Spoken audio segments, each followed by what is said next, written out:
अवधूत चिंतन श्री गुरुदेव दत्त श्री स्वामी समर्थ. हे आजकालच्या धावपळी जीवनामध्ये स्वामींची सोपी सेवा कशी करावी हे आपल्याला कळत नाही. तर आज आपण स्वामींची सोपी सेवा कशी करायची हे मी सांगेल.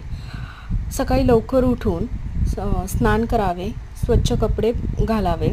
त्यानंतर आपल्या देवघरामध्ये स्वामींचा जो फोटो असेल किंवा मूर्ती असेल त्याला एका कापडाने स्वच्छ पुसून घ्या.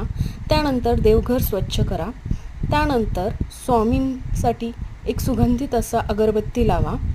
स्वामींपुढे दिवा लावा. त्यानंतर 11 वेळा श्री स्वामी समर्थ मंत्राचा जाप करा. तारक मंत्र म्हणा किंवा एक माळ 108 वेळा श्री स्वामी मंत्राचा जाप करा आणि आपल्या दिवसाची सुरुवात अशा प्रकारे करा. श्री स्वामी समर्थ.